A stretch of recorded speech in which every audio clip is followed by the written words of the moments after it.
Márcio Galberto, então. Olha ele aí. Márcio Galberto, bom dia, meu irmão, tudo bom? A gente tava aqui, ó, com o lutador, o Arley Lemos aí, cara é fera. Bom dia, eu estava acompanhando o que ele falou, até mesmo sobre a questão de Jacarepaguá, né, que infelizmente Jacarepaguá, que já foi um bairro muito tranquilo e voltará a ser, eu não tenho dúvida alguma, mas que hoje foi tomado pelo Comando Vermelho e é considerado, é chamado pelos faccionados de Complexo de Jacarepaguá, Alan e Max, o que é um verdadeiro absurdo. Então, é necessário que essas regiões sejam, o mais brevemente possível, retomadas do controle do tráfico, mas também do controle da milícia. A milícia também que age com extremada violência. Até falei, Lemos é Alves, né? O Arley Alves. Ele mencionou isso aqui, isso é uma das coisas que realmente quem é do Rio de Janeiro sabe, né? A gente tem esse problema de não só ter o problema do narcotráfico, mas também o problema da milícia, né? A milícia que hoje também age de maneira muito violenta, que se uniu em muitas regiões com os traficantes, então surgiu a narcomilícia, que é mais um problema. Aqui muito próximo nós temos uma região chamada Catiri, que, para que vocês tenham uma ideia, a região está sendo disputada por 4 facções. Uma parte da milícia, né, a milícia se dividiu, uma parte da milícia se uniu ao Comando Vermelho, outra parte da milícia se uniu ao Terceiro Comando. Então, vocês vejam como que anda a situação no Rio de Janeiro e o tamanho da complexidade. Então, hoje,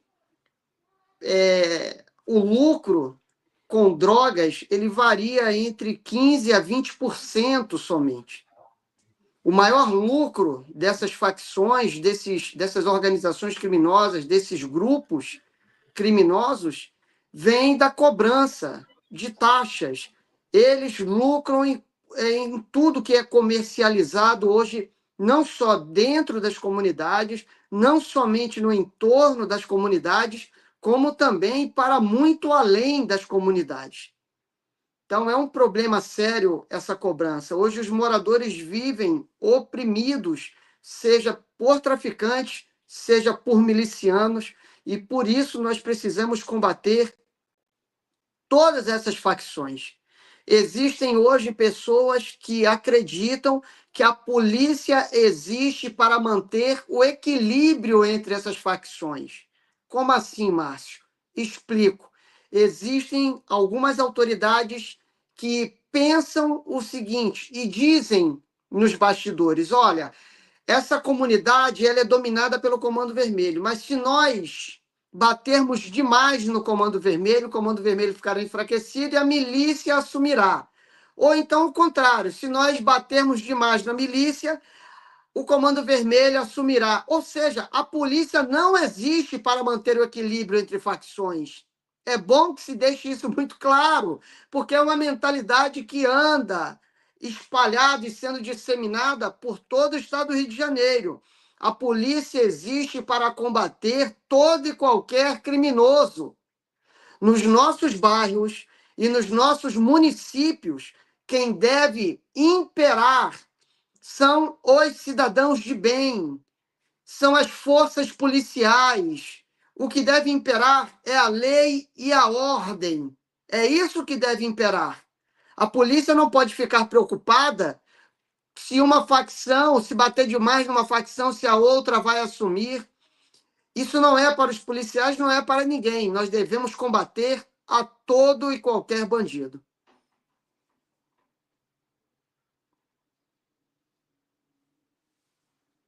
Botou o mic? Beleza, desculpa aí. Uma das coisas que a gente precisa deixar bem claro, deputado Márcio Galberto, é o fato do Lula estar orientando os ministros a irem contra, né, para a briga contra o governador. Não era para a gente estar vendo um UFC entre o presidente e o governador, num assunto onde nós não estamos falando de questão de política eleitoreira, nós estamos falando de segurança nacional. Eu acho que isso que o lutador Arley Alves estava comentando aqui com a gente um pouco antes de senhor entrar, acho que é crucial. O povo não quer isso aqui. Como assim? O político entra onde ninguém pode entrar, nem a polícia. Nem a polícia. E aí você tem a Benedita da Selva, que o outro falou? Ela mesma, a ministra dos Direitos Humanos, a irmã da Marielle, que também é ministra, se não me engano. Enfim. Como é que essa galera pode entrar num local onde a polícia não pode entrar, nenhum outro político pode entrar, e querem tratar a questão do narcotráfico e do terrorismo usando a maquiagem dos direitos humanos, quando, na verdade, ninguém mais aguenta isso. Nem o pessoal de esquerda. Ontem nós colocamos um comentário aqui, deputado, de um perfil de esquerda respondendo ao Pedro... como é que é o nome dele? Pedro Rousseff, né? Pedro Rousseff. Falando, olha, não, nós não defendemos os bandidos. Ou seja, nem eles conseguem mais conversar com o seu eleitorado, eles só conseguem conversar com seus sócios. Eu ia falar que talvez fosse um pacto de não agressão, mas eu ainda não seria o termo mais apropriado. É um pacto de camaradagem mesmo. Por isso que eles adentram nessas regiões com total tranquilidade, sem nenhum tipo de preocupação. Vocês vejam que fizeram uma pesquisa e mais de 70% dos moradores do estado do Rio de Janeiro foram favoráveis à operação contenção que foi realizada pela Polícia Militar e pela Polícia Civil. Então, eu acredito que sejam bem mais do que 70%, bem mais do que 70%. As pessoas, não é que as pessoas estejam comemorando os vários criminosos que foram mortos porque entraram em confronto direto com a polícia. É muito mais do que isso. As pessoas já não aguentam, em pleno século XXI, não poderem sair com tranquilidade, não terem seu direito constitucional de ir e vir respeitado. Ninguém aguenta mais isso. As pessoas querem se divertir com tranquilidade, as famílias querem passear com tranquilidade. Nós queremos ir numa vigília na igreja, né, numa vigília pascal, por exemplo, com tranquilidade, numa missa. O outro quer ir no culto, enfim. As pessoas querem viver em paz. Mas, se os criminosos não forem durissimamente combatidos, isso jamais acontecerá. E nós temos a prova cabal disso durante os longos anos, de maneira sucessiva, várias imagens que circularam. Então, eu acho que essa operação é um ponto de virada. Nós não podemos perder essa oportunidade de verdadeiramente colocarmos os criminosos nos seus devidos lugares e demonstrarmos que o monopólio da força pertence ao Estado. O monopólio da força, ele não pode pertencer aos criminosos. Os criminosos precisam temer as leis do nosso país, precisam andar na linha. E o momento de impor isso é agora, é nesse exato momento. Esses momentos históricos, esses momentos cruciais, esses momentos de máxima atenção, costumam separar os homens dos meninos. É preciso retirar os meninos da sala e somente ficar os homens. Os homens é que devem cuidar dessa situação. E não é possível perdermos essa janela de oportunidade. O combate precisa continuar. O DOCA ainda não foi pego.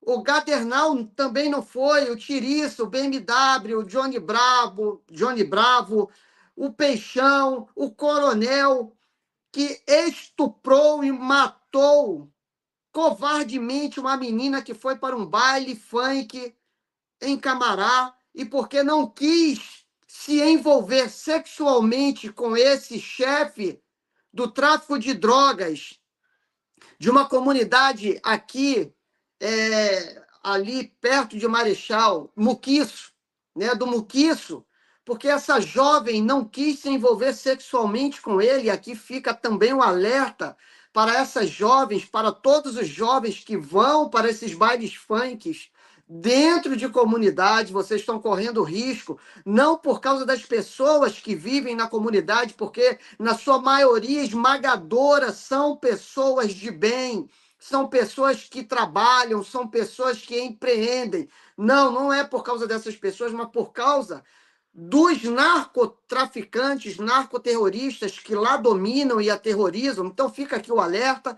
Mas essa jovem foi barbaramente violentada e assassinada, e ainda por cima, o traficante deu ordem para que jogasse o corpo dela na rua em que ela mora, sabe? Então, assim, com requintes de crueldade, não bastou somente matar a jovem, precisava matar a família, matar os amigos, a vizinhança. Então, é preciso que esses criminosos sejam capturados. Agora, se resistirem, que sejam neutralizados. Se se entregarem,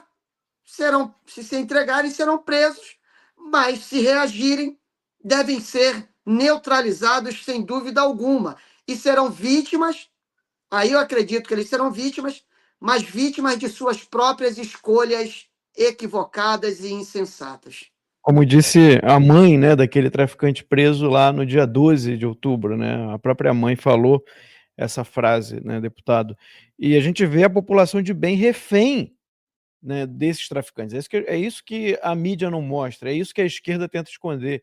A população de bem, os trabalhadores, pais e mães de famílias, né, crianças, jovens, todos eles reféns desses grupos de criminosos nessas comunidades, porque, gente, a maioria das pessoas são pessoas de bem na favela. A gente também está aqui com o pastor Wesley Ross. Wesley, bom dia aqui na Flórida, boa tarde, pessoal, no Brasil. Bom dia, gente, bom dia, bom dia. Eu estava assistindo, eu falei, eu vou lá, filar boia, hora de almoço. Ô, deputado, prazer te ouvir, muito prazer. Prazer. Cara, assim... Eles já vieram com aquela carta já do vitimismo, do racismo, a Benedita da Silva falando. Cara, vamos lá, a Benedita, ela me cria um projeto, primeiro, para favorecer... Você lembra do candidato negro?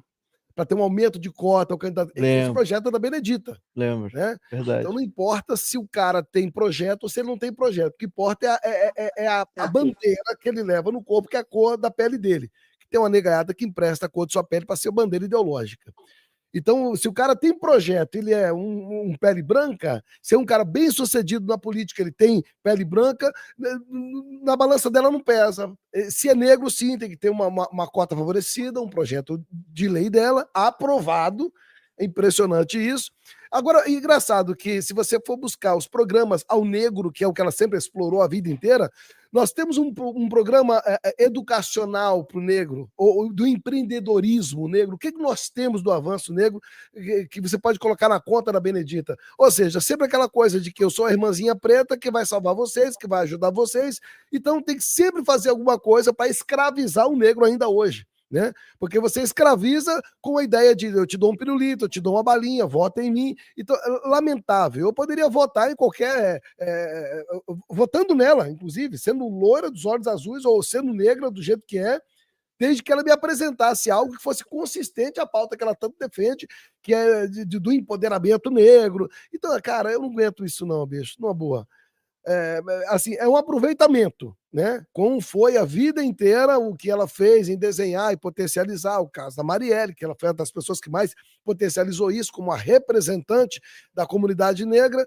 E engraçado, aí você pode subir em cima num caixão da Marielle, fazer aquela festa toda. Hoje acabou, né? Era Deus até descobrir que foi o mandante do assassinato. Agora acabou a deusa Marielle. E tudo isso são bandeiras e pérolas da mão da Benedita, como agora. Né? Então você tem um caso generalizado. Inclusive, como é que chama aquele pastor? Não sei se eu chamo de pastor, mas tudo bem. O Henrique Vieira, que é acho que do PSOL, é isso, não me ajuda aí, produção, acho que é isso o nome dele. Eu não guardo muito nome de porcaria, que lixo eu não guardo, não. Ele sei lá, pastor Henrique, não sei das quantas, acho que é Henrique Vieira. Que seria um grande expoente, né, do equivalente da teologia da libertação, da teologia marxista da libertação na Igreja Católica. Ele é um dos expoentes no meio evangélico. Exato. Desse marxismo religioso. Eu vou até pedir aqui, deputado, para o Alan ser o meu porta-voz aqui, meu orador, porque ele está com o celular na mão. Vê para mim, Alan, que está em Êxodo capítulo 22, até o pastor na bancada tem que falar de Bíblia. Êxodo 22, e nem o versículo 2 para mim. Êxodo 22 e 2. Olha só, lê isso. Em voz alta aqui no estúdio, lê aí. Olha lá. Lê aí, deputado. Êxodo 22, versículo 2. Essa aqui é para você, deputado... Henrique, pastor, né? Deixa 22, 2. Henrique Vieira, esse versículo é para você. Tá? 22, 2, pastor. Você é cristão, não pode... ele usou até uma fala chula de comemorar e festejar por causa da morte. Ninguém comemora e festeja por causa de morte. Mas ninguém também é idiota. Porque, vamos lá, ele quis usar a Bíblia, porque você é cristão. Poxa, então Davi e aquele povo todo de Judá, o povo de Israel, comemorou a morte de Golias de tonto. Né? As batalhas eram vencidas. O povo mistura a Bíblia de um jeito que... se você não tem páreo para falar de Bíblia, não converse, fica com a sua política podre. Você é um pastor que defende maconha, você é um pastor que defende aborto, você é um pastor, que eu não consigo entender isso, que defende ideologia de gênero, e é um pastor. Né? Então, mas vamos lá, lê para mim aí. Êxodo 22. Lê aí, deputado. O deputado vai ler. Do 1 ao 3, então, pastor. Se um ladrão for surpreendido arrombando um muro e sendo ferido, morrer, quem o feriu não será culpado do sangue. Opa! Se, porém, calma, peraí. Então a Bíblia está legitimando você executar uma defesa. É legítima defesa. Legítima defesa. Exato. Você tem certeza, deputado? A Bíblia está dizendo isso, que se um ladrão então entrar na sua casa e ele for alvejado e for morto, quem o feriu não é culpado? É isso? Só que, olha Exatamente. só, no Antigo Testamento, deputado, também tem o não matarás. Aí, peraí, então esse não matarás é você não maquinar uma morte. Porque em legítima defesa, o mesmo Antigo Testamento, a Antiga Aliança, está dizendo que você pode se defender. Exato. Aí o cara fala assim, mas e Jesus? Isso sempre foi um ponto pacífico na tradição da igreja. Vamos lá. Na tradição cristã foi. Exatamente. É de agora, é recente essa coisa de querer dizer que a legítima defesa não existe. Esse pacifismo, né? Porque, na verdade, nós sermos pacíficos é virtuoso, mas sermos pacifistas, não. Aí há uma diferença. E é justamente isso que alguns grupos estão disseminando em muitas igrejas, que o que nós devemos ser é pacifistas e não pacíficos. Bem-aventurados os pacíficos e não os pacifistas. Né? Desculpa interrompê-los. Tem um detalhe aqui que eu queria trazer aqui, Wesley, que é o seguinte, né? O pessoal falando da Benedita, da cota para os negros, né? De políticos e tal.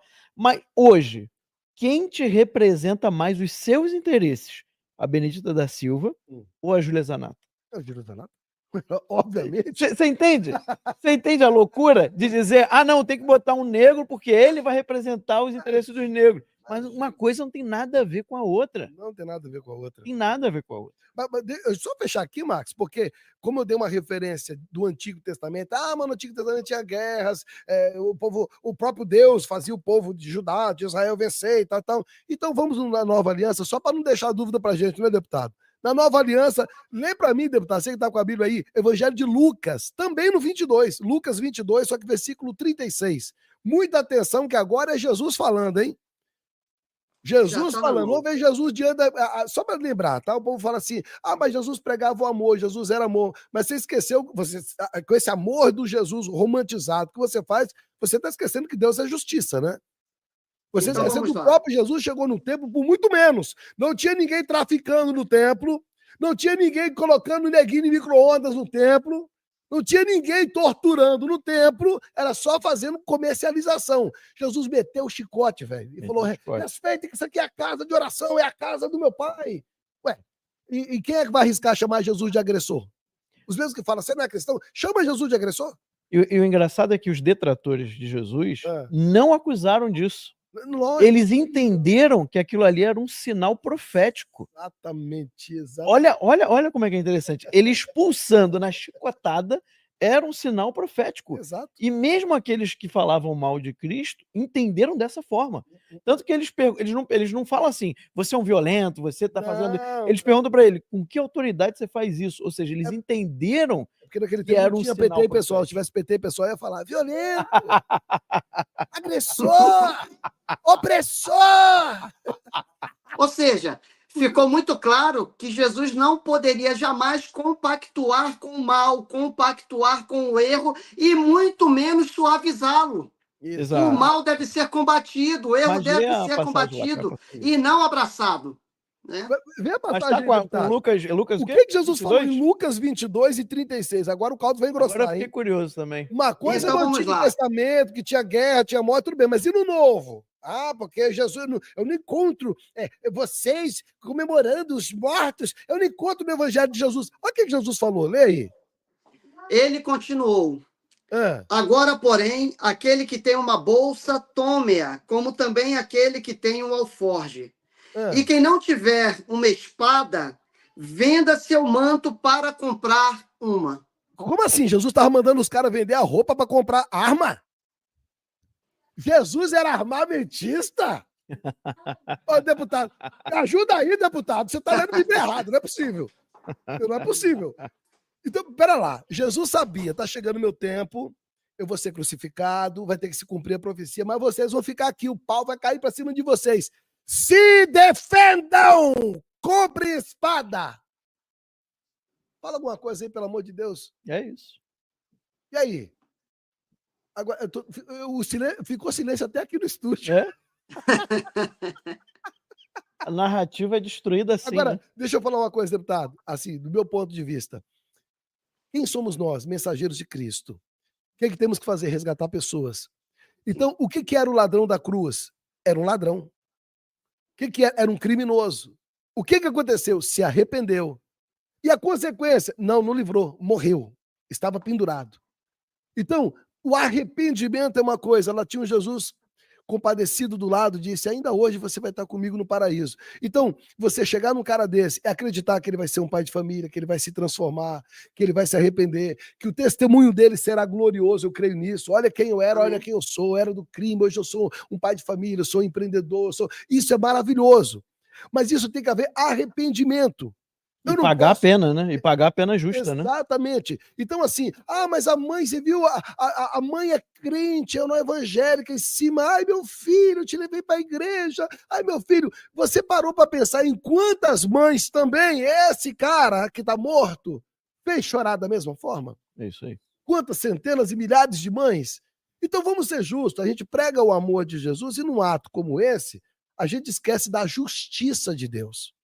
Então, que fique claro para vocês, tá? O amor não se esfriou. O que esfriou foi a burrice do povo e o cérebro que, principalmente de quem prega esse amor, né? Sim, aliás, exato. A turma do amor, vamos lá, gente, na boa, não tem mais cérebro. A maconha comeu tudo.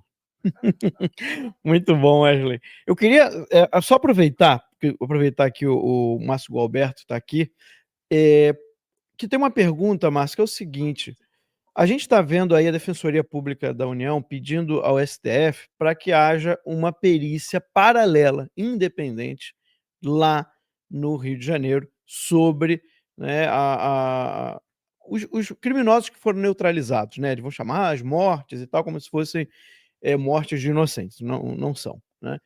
O próprio PM falou, né, acho que era um delegado, dizendo que, olha, nenhum trabalhador tá no meio do confronto às 4 horas da manhã na mata. Né? No meio do confronto, a polícia na favela, 4 horas da manhã, o cara vai estar lá na mata, lá em cima do morro. Também não tava de cuequinha na mata. Também não tava. Max, e nem estava caçando javali também naquele horário. Pois é. Mas eu queria entender o seguinte, deputado, porque como que fica essa perícia no momento em que os moradores, né, que a gente sabe que ali eram pessoas ligadas ao crime, né, ligadas ao movimento, né? Ou seja, pessoas ligadas ao Comando Vermelho, retiraram aquelas pessoas dos locais que elas foram mortas, tiraram as roupas delas, ou seja, já mexeram nos corpos, tudo isso já prejudicou a investigação. E eu fiquei sabendo de policiais que eles não fazem só isso. Eles dão facada nos corpos para poder botar a culpa na PM, cortaram a cabeça de um traficante. Você tem imagem da polícia degolando o tal do Ravel? Você tem imagem? Não. Não? Não. Eu também não. Pois é. E quem me garante que não foi um deles? Mas é isso. E aí, como é que fica isso, deputado? Ô, Max, Max e pastor, qual é a lógica por trás disso? É a mesma lógica da imposição das câmeras nos uniformes dos policiais. Eles partem de um princípio absolutamente maldoso e equivocado de que o policial é um criminoso em potencial. Quando eles pedem essa perícia paralela, é a mesma lógica. Nós não podemos acreditar nos peritos do Rio. Por que eles não podem acreditar? Nós não podemos acreditar nos laudos que serão apresentados. Por que eles não podem acreditar no laudo? Então, eles querem uma perícia paralela, porque nesse exato momento, e é até ofensivo, eles estão desqualificando o trabalho, na melhor das hipóteses, estão desqualificando o trabalho das forças policiais do nosso Estado e também dos nossos peritos. Subliminarmente, eles estão dizendo o seguinte: olha, nós não vamos acreditar em nada que eles digam que não colaborem com a nossa narrativa. O laudo que eles desejam é o laudo que corrobore com a narrativa que eles já têm pronta. E como vocês falaram do caso Marielle, que a esquerda parou de bater por quê? Porque as provas foram tão contundentes que eles não puderam mais acusar nem o presidente, nem a sua família de ter algum envolvimento no caso Marielle. Então, as provas não colaboraram com a narrativa.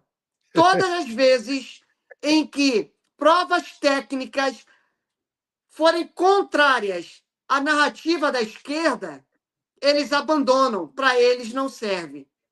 Então, dessa vez, é a mesma coisa. Eles querem uma perícia paralela para tentarem demonstrar o contrário. E, Max, você chamou a atenção para um fato fundamental, importante que aconteceu. Eles desfizeram o local de homicídio. E, na minha concepção e na concepção de vários outros policiais, incluindo peritos com quem eu conversei, porque eu sou policial civil há 22 anos, com todos eles são unânimes. A perícia está prejudicada desde a origem. Isso. E agora, quem vai me provar que esses cadáveres que foram vilipendiados, que é crime, esses cadáveres que foram vilipendiados, quem me garante que essas facadas não foram dadas pelos próprios criminosos? Quem me garante que esse corpo que foi decapitado, que quem fez isso não foram os próprios narcoterroristas do Comando Vermelho, que fazem isso a todo instante? Eles possuem a figura do esquartejador do grupo. Eles possuem micro-ondas. Ou seja, eles já estão acostumados a fazerem isso todos os dias. O que impede de fazer isso com mortos, se eles fazem com vivos, né? Exato. Quer ver um caso de máxima repercussão que eles fizeram isso? Tim Lopes. Tim Lopes, sim. Barbarizaram com o Tim Lopes vivo. E eu não vou entrar em detalhes aqui em respeito à família. Mas quem leu sabe, eles barbarizaram. Então eles estão acostumados a fazerem isso com pessoas vivas, como muito bem disse o senhor, pastor, quanto mais com um cadáver. Nós respeitamos o cadáver, né? Mas eles não. Yes. Então, Max, fundamental essa questão que você trouxe nesse momento. Fundamental. Agora, deputado, há pela polícia já investigações passadas sobre esse tipo de comportamento dos traficantes, ou seja, deles vilipendiarem os cadáveres, deles modificarem a cena para incriminar a polícia? Há na Polícia Civil, há em algum lugar investigações passadas que mostram esse tipo de conduta? Olha, eu desconheço se existe alguma investigação, Max. Sabe por quê, mas deputado? O que nós sabemos... Só um detalhe, deputado. Porque é muito parecido esse modo de agir com o modo que o Hamas faz na faixa de Gaza. Eu ia falar isso. Uau! Entendeu? Para poder muito colocar parecido. A culpa em Israel. E é o que a gente tem visto desde o início da guerra lá a mesma escola, em Israel. É a mesma escola. E aí a gente sabe que há conexões, né, deputado? Eu lembro que eu acho que era o Hezbollah, parece que tinha conexões com o PCC, se eu não me engano, tem um tempo que saíram algumas notícias sobre isso. Por que eu estou falando isso? Porque as pessoas têm que entender que hoje no Brasil eu não falo mais narcotraficantes, são narcoterroristas. O modo com que eles agem é idêntico ao modo como o terrorismo internacional age. Então, eles são terroristas. E eu não duvido, né, já tem essa do Hezbollah com o PCC, mas parece que há indícios de mais conexões entre os traficantes no Brasil com terroristas internacionais, grupos terroristas internacionais. Isso já tem com certeza. Por isso que os Estados Unidos estão investigando, por isso que o governo do Estado do Rio de Janeiro passou informações sobre o Comando Vermelho para o governo americano. Então, essas ligações, esses diálogos e interações já existem. Não tenhamos dúvidas disso. Quantas investigações, eu não sei dizer, mas eu tenho alguns fatos que são muito semelhantes e que demonstram como eles agem. Por exemplo, para interromper uma operação policial, eles atiram nos moradores. Isso é líquido e certo. Todos nós sabemos disso. Quanto a esse fato de atirar nos moradores, na população civil desarmada, isso nós temos já na literatura policial aqui no nosso estado. Outra coisa que eles fazem com frequência, eles matam os seus desafetos, ou quando eles descobrem que mataram alguém que não deveria, eles pegam aquele corpo, aquele cadáver, e jogam num bairro de uma facção rival. Então, isso também já existe. Uau. Quando eles não fazem isso, eles esquartejam o corpo, às vezes dão para jacarés, às vezes dão para porcos comerem, ou às vezes colocam no micro-ondas, ou às vezes cavam buracos. Então, deixar de profundidade. Foi fichinha, então. É brincar de roupinha de boneca, então, para eles. Tirar a roupa e deixar de bonequinha é. Meu Deus. É isso. Então, se eles já fazem isso, já fazem o mais, podem fazer o menos, né? Vamos colocar assim, que é tirar numa roupa. Então, isso provavelmente já esteja sendo apurado também. Esse fato.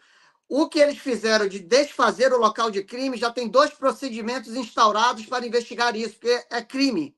Você desfazer um local de homicídio e depois você vilipendiar um cadáver, dando facada, arrancando a cabeça, também é outro crime. E isso já está sendo apurado pela Polícia Civil do Estado do Rio de Janeiro. Uau. Perfeito. Deputado, queria agradecer sua participação aqui mais uma vez no Conversa Timeline. Muito obrigado. O senhor sabe que o canal aqui está sempre aberto, tá? Acredito que na semana que vem a gente vai precisar ter o senhor aqui outra vez, porque a gente quer saber, as pessoas querem saber como que isso vai se desenvolver, tá? Tanto a investigação, tanto a apuração do caso atual, né, dessa mega operação, como daqui para frente. A população não quer que pare aqui. A população do Rio de Janeiro agora ganhou um fio de esperança e ela quer ver a criminalidade sendo combatida. Ô, Max, a população do Rio quer ver o fim desse narcoterrorismo, quer parar de ficar refém dos criminosos. Essa pressão que está havendo contra o governo do Estado é para que ele não faça outras operações semelhantes a essa. Também é por isso.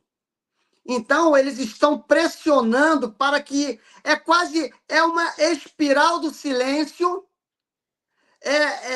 adequada à área de segurança pública. Então, eu vou bater no governo do Estado, eu vou bater nos seus secretários, eu vou ameaçá-los de prisão, eu vou denunciá-los a órgãos internacionais de direitos humanos, para que todos pressionem e, a partir dessa pressão, o governo do Estado pense o seguinte: nossa, se uma operação já está me causando todo esse problema, é melhor que nós não façamos outras. Então, é para que o governo do Estado diga para a Secretaria da Polícia Militar, Polícia Civil: olha, interrompam as operações, vamos dar um tempo, deixem os criminosos à vontade, porque a pressão internacional e nacional está sendo muito grande. Todos sabemos disso. Essa pressão é para isso, Max. E para concluir, você me dá 1 minuto para eu trazer alguns números que foram passados pelo governo do Estado agora? Por favor. Então, agora pela manhã, o governador do Estado deu os seguintes números. Até o momento, até de manhã, tínhamos 59 pessoas identificadas, 22 naturais de outros estados, 6 do Pará, 6 do Amazonas, 3 da Bahia, 2 de Goiás, 2 do Espírito Santo, 2 do Ceará e 1 da Paraíba. E aí, antes de eu falar, por que eu estou fazendo isso? Se lembra quando nós falávamos que a DPF 635 fez com que o estado do Rio de Janeiro se tornasse uma fortaleza e o paraíso para chefes de organizações criminosas de outros estados? Pois bem, mais uma vez, uma grande operação está provando isso. Então, para terminar, Russo, chefe do tráfico em Vitória, é um dos mortos. Chico Rato, chefe do tráfico em Manaus, é um dos mortos. Mazola, chefe do tráfico em Feira de Santana, na Bahia, é um dos mortos. Fernando Henrique, chefe do tráfico em Goiás, é um dos mortos. E tem outros que não lerei, mas para que vocês vejam que a DPF 635 também é responsável por esse caos que nós estamos vendo no estado do Rio de Janeiro e que as forças policiais, junto com o governo do estado, estão combatendo nesse exato momento. Muito obrigado. Que agradeço, Acertado, deputado. bicho. Agradeço demais. É engraçado, né? Porque sem querer, os criminosos de outros lugares foram para lá Acertado, pensando que bicho. estavam protegidos e a polícia mostrou: vocês estão tudo junto aí? Então vamos agora que a gente vai pegar vocês. Deputado, obrigado, viu? Bom final de semana. Obrigado. Valeu, deputado. Valeu. Fiquem com Deus. Fica com Deus também.